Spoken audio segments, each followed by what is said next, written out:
부동산 사부 시즌 2.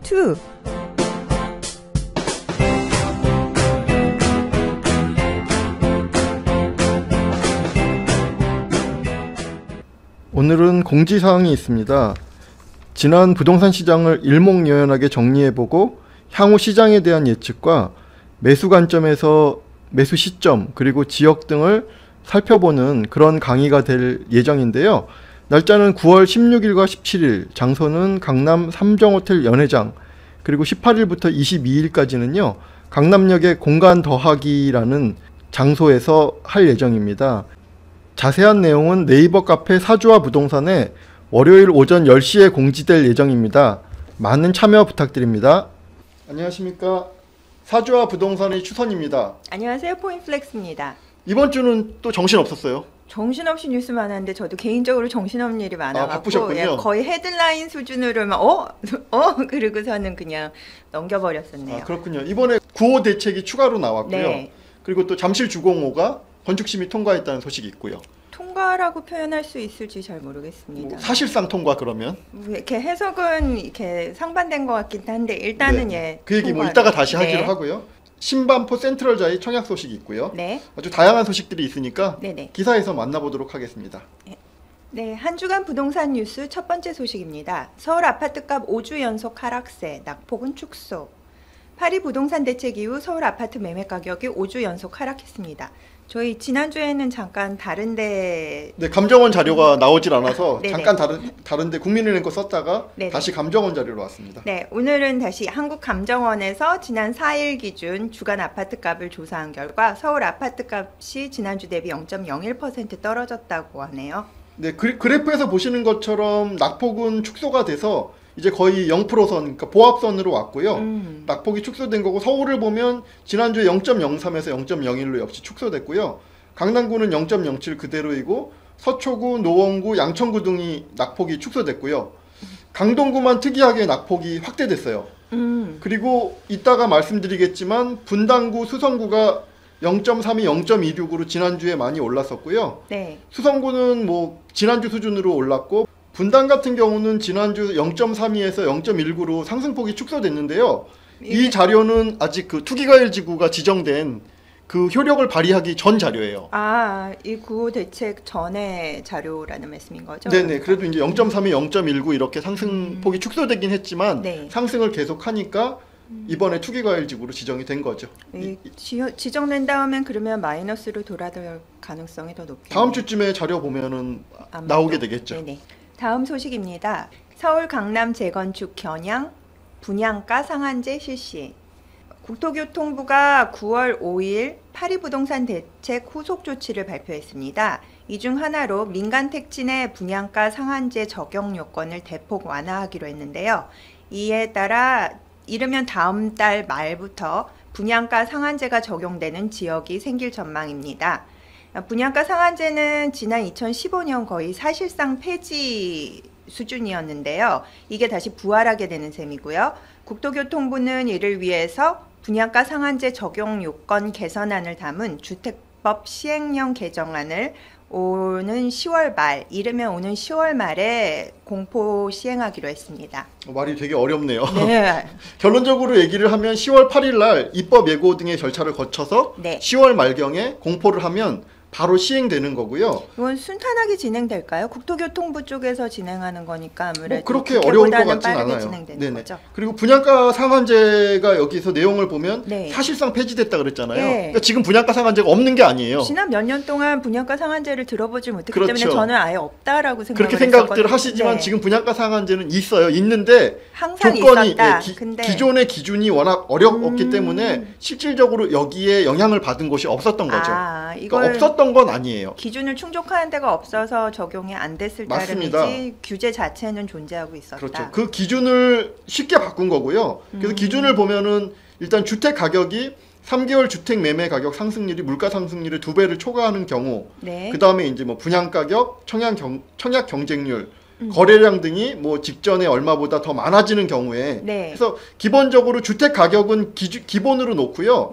B, C, D 중에 그러니까 분양 가격, 청약 경쟁률, 거래량 그 셋 중에 하나만 만족하면 분양가 상한제가 걸리게 되는 그런 제도로 지금 마련되어 있습니다. 분양 가격 B나 C 그 청약 경쟁률은 이거는 웬만하면 걸린다고 봐야죠. 예, 그러네요. 예, 그래서 A가 제일 중요한데 네. A 같은 경우는 기사를 보면 어느 곳에서는 이게 실제로 걸리기 되게 어렵다.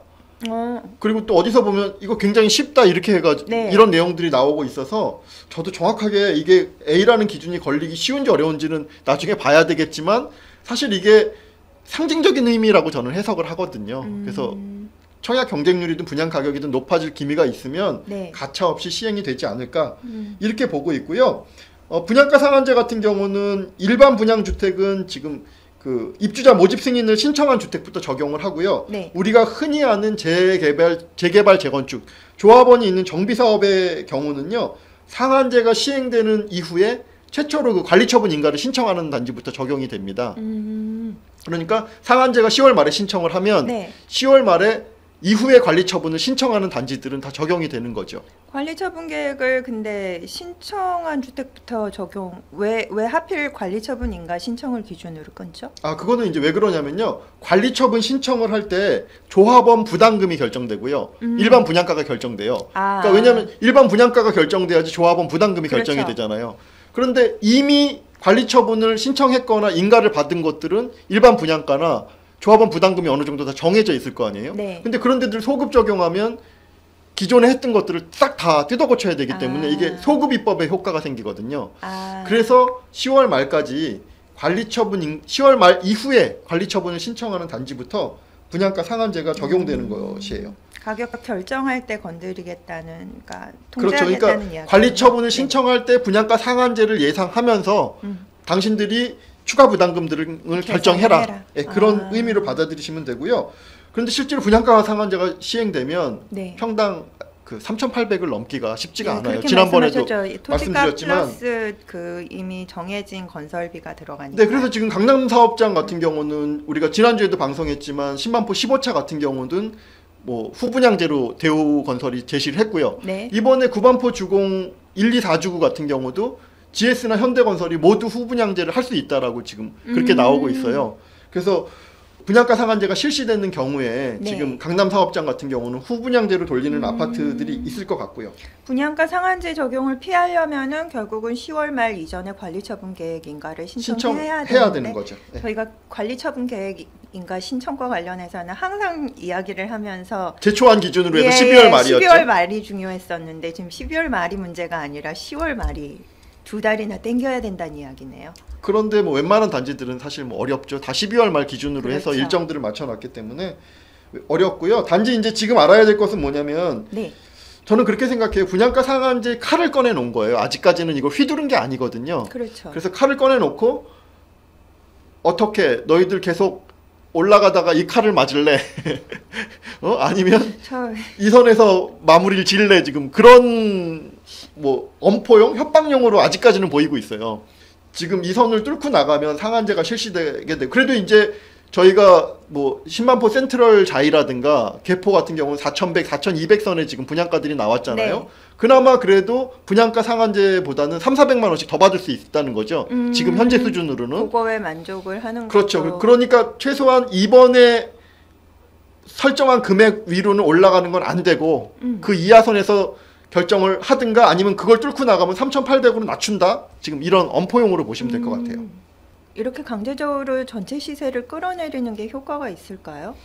그것은 제가 지난번에도 말씀드렸지만 전매 제한과 네. 분양가 상한제가 묶여서 거래를 하면 프리미엄이라는 형태로 계속해서 이게 높아지기 때문에 아무런 효과가 없어요. 네. 근데 전매 제한으로 묶여버리면 실질적인 피가 붙을 수가 없잖아요. 거래를 할 수 없으니까. 네. 그러면은 저는 효과가 있을 거라고 보거든요. 네. 다음 소식입니다. 성남시 분당구, 대구시 수성구 투기과열지구 지정. 국토교통부가 9월 5일 투기과열지구 추가 지정, 집중 모니터링 지역 선정, 민간 택지에 대한 분양가 상한제 등 이런 내용들을 담은 파리 부동산 대책 후속 조치를 서둘러 내놓은 것은 집값 안정세를 확고히 하겠다는 정부의 의지로 읽힙니다. 강남 급매물 소진, 파리 대책에 따른 풍선 효과, 그리고 가을 이사철 도래 등 앞으로 집값을 들썩이게 할 요인들이 남아있는 상황에서 선제적으로 시장에 경고장을 날린 셈입니다. 네, 이번 구호 대책은 크게 두 가지 정도로 볼 수 있는데 네. 하나는 아까 말씀드렸던 분양가 상한제 실시, 네, 그리고 두 번째는 성남시 분당구와 대구시 수성구의 투기과열지구 지정으로 볼 수 있는데요.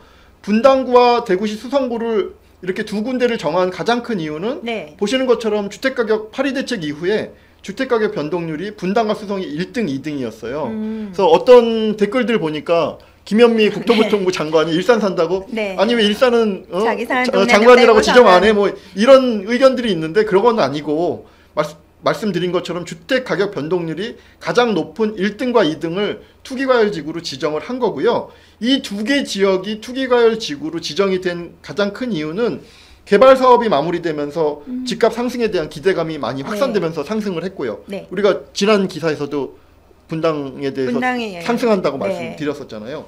그리고 또 하나는 주택시장 규제가 상대적으로 서울보다 낮다 보니까 단기적으로 투기 수요가 유입이 됐고요.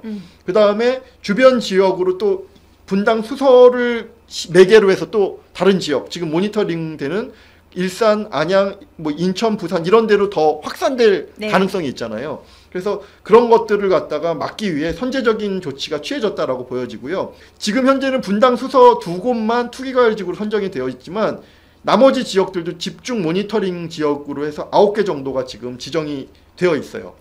뭐 투기 과열지구를 지정하는 건 너무 쉬운 거라서 지금 그렇죠. 알아서 자제해라고 강한 경고를 주고 있는 그렇죠, 거네요. 그렇죠. 투기과열지구가 지정되게 되면 뭐 한번 복습해 보면 DTI나 LTV가 일단 40%밖에 네, 적용이 안 돼. 빌릴 수 있는 돈이 금융 확 규제가 강화되죠. 줄어버리고요. 그리고 또 재건축 조합원 지위 양도도 금지되죠. 네. 그리고 청약 규제 강화되죠. 분양권 전매 제한. 그리고 또 정비사업 분양 재당첨 제한. 조합원 분양권 전매 제한. 3억 원 이상 주택 거래 시 자금 조달 및 입주 계획 신고. 뭐 투기과열지구가 지정되면 여하튼 뭐 13개인가 14개의 그 규제가 일시에 적용이 된다라고 보셔야 투자 될 것 같아요. 목적으로 들어갈 메리트가 100% 사라지는 거죠. 거의 많이 사라지게 되죠. 그런데 이번 이 기사는요, 저는 네. 굉장히 의미가 크다고 보는데 단순하게 분당구와 대구시 수성구 두 개 지역이 투기과열 지역으로 묶였어 이런 내용이 중요한 게 아니라 가장 강력한 메시지는 그건 것 같아요. 풍선 효과 기대하지 마. 더 이상 번지는 곳도 집중 모니터링 네. 지역을 선정해서 다 막아놓을 거고 여기서 다시 또 인천이나 일산이나 안양, 있는 인천, 지역으로 다시 부산으로 넘어간다. 번지면 그냥 그대로 투기과열지구 지정할 거야라는 뭐 아주 강력한 메시지인 거죠. 그 게임 아케이드에 있는 두더지 잡기 게임 있잖아요. 네네네. 그 이미지가 갑자기 생각이 나고. 왜요?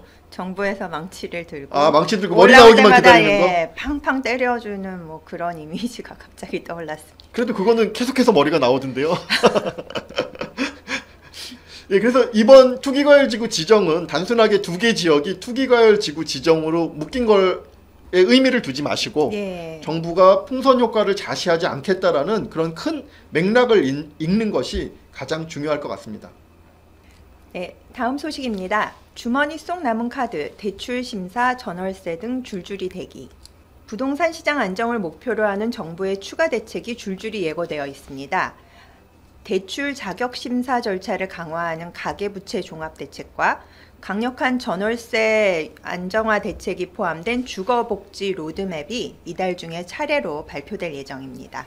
자, 9월 달에 두 개의 카드가 남아 있죠. 네. 그래서 첫 번째 카드는 가계부채 종합관리 대책. 이게 원래 8월 달까지 나오기로 했었고 네. 9월 첫 주에 나오기로 했다가 대체 뭘 준비하길래 이렇게 늦어지는지 모르겠는데 계속해서 늦어져서 9월 중순, 그러니까 뭐 좀 꼼꼼하게 준비를 해서 내보내겠다 이런 의지로 보이고요. 그렇죠. 대신에 파리 부동산 대책 후속 조치를 9월 초에 발표했잖아요. 그렇죠. 이제 9월 5일 날 그래서 이제 네네. 후속 조치 발표했으니까 아마 다음 주 정도에 나오지 않을까? 9월 중순에는 가계부채 종합 대책이 나오고 9월 말에는 이제 주거복지 로드맵이 나오는 3단이네요. 네, 3단 콤보가 되겠네요. 네. 9월 달에는. 이런 것들이 있는데요. 가계부채 종합관리 대책을 잠깐 살펴보면 지난번에도 말씀드렸지만 신 DTI 네. 적용할 가능성이 상당히 높다.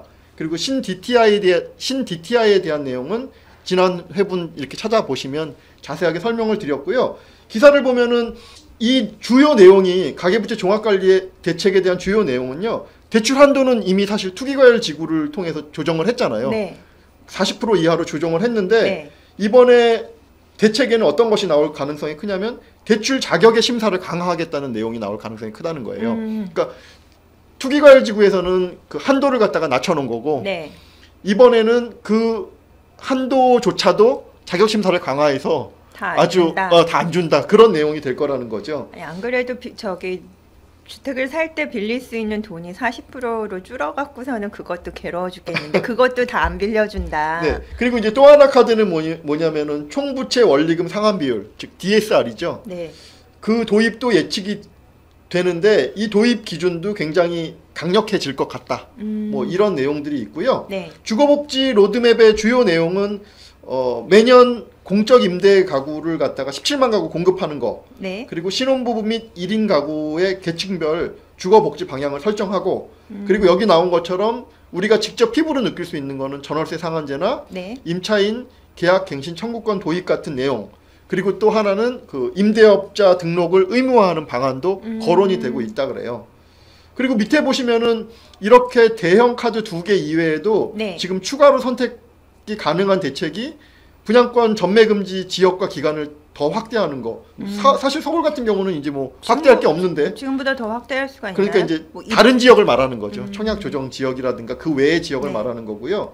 그 다음에 후분양제 단계적 도입, 그리고 보유세나 양도소득세 강화. 양도소득세도 더 강화할 게 있나요? 이거는 제가 보니까는 충분히 높은 것 같은. 이거는 양도소득세 강화의 의미는 퍼센테이지를 높이겠다는 게 아니라 과표를 갖다가 높이겠다는 뭐 그 정도 의미로 네. 보이고요. 이런 모든 것들 이외에도 지금 현재의 그 상승이 자꾸 물량 부족이라고 하니까 네. 공급 대책까지 같이 나올 가능성이 크다. 뭐 이 정도로 보시면 될 것 같습니다. 그린벨트 해제로 신규 택지 공급이요? 그래서 실제로 지금 몇 개가 그 논의가 되고 있어요. 몇 개 지역들이. 그 논의되는 지역은요. 네. 과천 지식정보 타운, 그리고 위례 신도시, 네. 화성 동탄2, 서울 양원지구 이런 곳들이 몇 개 지역들이 현재 논의가 되고 있기도 하고요. 전문가들은 이번에 이런 대책이 나옴으로 해서 이번에 대책에서 그 빠진 지역들에 계속해서 이렇게 풍선 효과가 생겼잖아요. 네. 근데 이번 대책으로 인해서 더 이상 풍선 효과도 기대하기가 힘들지 않냐. 개발은 하되 풍선 효과는 치겠다 하니까. 예, 풍선 효과도 기대하기 힘들게 되면 이거 장기 침체 국면으로 접어드는 거 아니냐라는 걱정이 상당히 전문가들 중에서 지금 많이 나오고 있는 상황이에요. 장기 침체가 될지 주거복지 안정화가 될지는 두고 봐야겠네요. 네.